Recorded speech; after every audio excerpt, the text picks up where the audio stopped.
Ich grüße dich, schön, dass du da bist. Heute machen wir ein ganz wunderbares Rezept und zwar Schmand selbst. Ihr habt es euch gewünscht und eigentlich brauchen wir dafür auch nur wenige Zutaten und etwas Zeit. Aber ich kann euch jetzt schon verraten, dieses Mal ist was passiert, womit ich selbst nicht gerechnet hatte. Der Schmand war oben fest und darunter durchaus noch flüssig. Warum das nun jedoch passiert ist, was die verwendete Sahne damit zu tun hatte und worauf wir gemeinsam achten, damit euer Schmand gleichmäßig, fest und cremig wird, gehen wir gemeinsam Schritt für Schritt durch.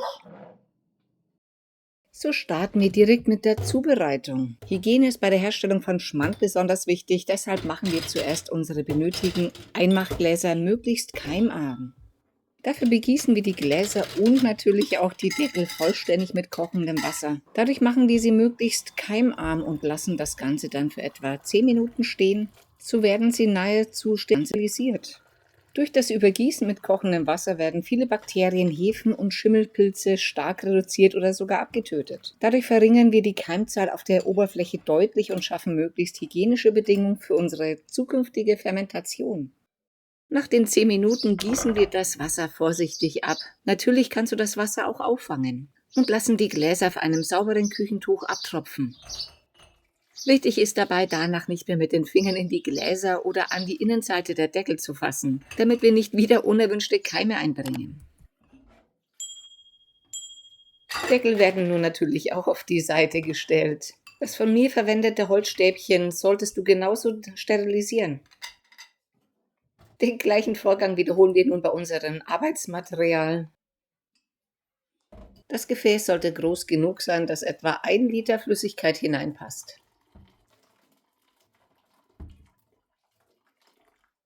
Nachdem auch das gesamte Arbeitsmaterial jetzt etwa 10 Minuten stehen gelassen wurde, ist es bereit für die weitere Verarbeitung.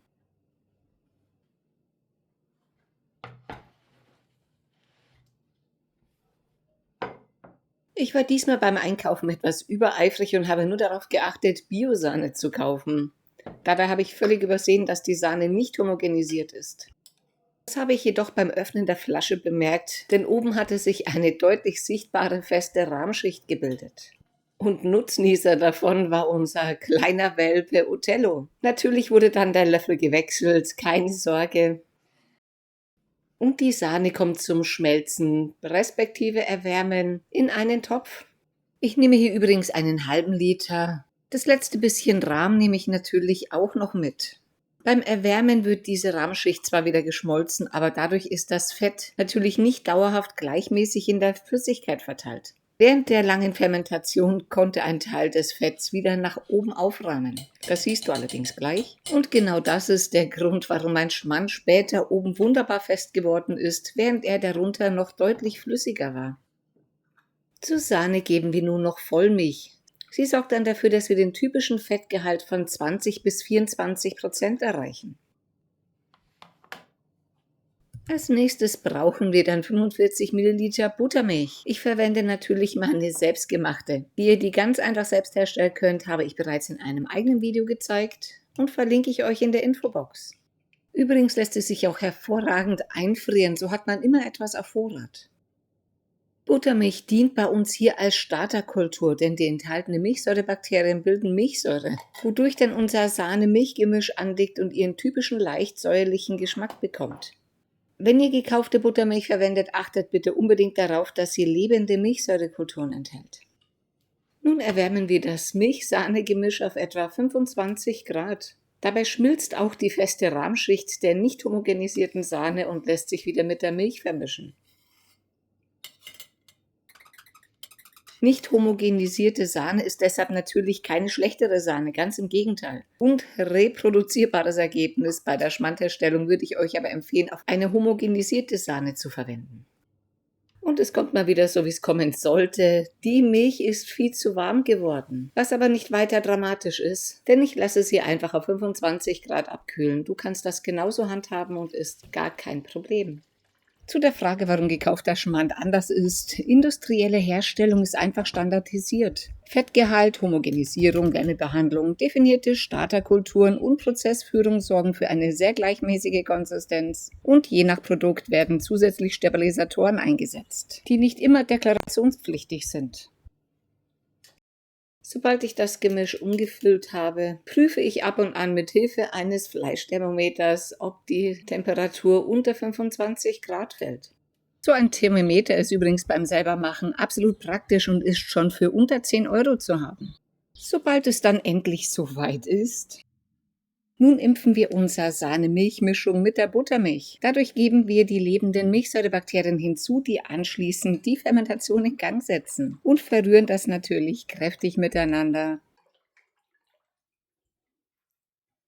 Als nächstes haben nun unsere Einmachgläser ihren großen Auftritt. Übrigens lässt sich Schmand besonders gut bei stabilen Raumtemperaturen zwischen 22 und 25 Grad herstellen. Dafür sind die wärmeren Monate des Jahres sehr praktisch zum Herstellen. Und dann füllen wir die geimpfte Milch-Sahne-Mischung etwa 1 cm unter dem Rand in die vorbereiteten Gläser. Die Deckel legen wir zunächst nur locker auf, so ist der Ansatz auf jeden Fall vor Staub, Fruchtfliegen und Verunreinigungen geschützt. Für die Fermentation selbst ist Sauerstoff allerdings nicht notwendig. Die Gläser könnten also grundsätzlich auch verschlossen werden. So lassen wir die Gläser dann etwa 16 bis 20 Stunden bei einer möglichst konstanten Raumtemperatur von 22 bis 25 Grad stehen. In dieser Zeit vermehren sich die Milchsäurebakterien, bilden Milchsäure und die Mischung dickt nach und nach normalerweise an. Wie lange die Fermentation tatsächlich dauert, hängt also von der Temperatur und der Aktivität unserer Kulturen ab. Verlasst euch deshalb nicht ausschließlich auf die Uhr. Der Schmand ist bereit für den nächsten Schritt, wenn er deutlich angedickt ist und beim vorsichtigen Neigen des Glases nur noch wenig fließt. Das zeige ich euch allerdings gleich. Hier kann man sehr gut erkennen, dass sich die Rahmschicht wieder oben abgesetzt hat. Bei einer homogenisierten Sahne wäre das so nicht passiert. Bei mir waren es etwa 25 Grad in der Küche, weshalb es bereits nach 12 Stunden soweit war. Man kann hier gut erkennen, dass die oberste Schicht bereits deutlich angedickt ist und beim vorsichtigen Neigen oder Schütteln des Glases nur noch wenig fließt. Das ist der Moment, um den Schmand für die nächsten 24 Stunden in den Kühlschrank zu geben. Während dieser Zeit reift er nach, das Fett wird fester und die entstandenen Kulturen stabilisieren sich. Dadurch bekommt er dann seine endgültige Konsistenz. Wichtig ist dabei nur in dieser Zeit, möglichst nicht zu schütteln oder den Schmand irgendwie umzurühren. Nach 24 Stunden ist es dann soweit und er kommt aus dem Kühlschrank. Du solltest auf jeden Fall eine wunderbar weiße, cremige Masse haben. Ich selbst habe wieder viel gelernt und ich hoffe, ihr auch dabei. Natürlich wird mein Schmand auch verwendet und nicht verschwendet. Ein Teil davon habe ich für einen leckeren Auflauf verwendet und aus dem restlichen Schmand einen Dip gemacht. Denn Trick 17, ich habe das Ganze mit Johannisbrot-Kernmehl angedickt. So konnte ich ihn problemlos weiterverwenden und hatte am Ende trotzdem mehrere leckere Gerichte daraus. Nun wünsche ich euch viel Freude beim Selbermachen, gutes Gelingen, lasst es euch gut gehen. Bis demnächst. Pfiat euch!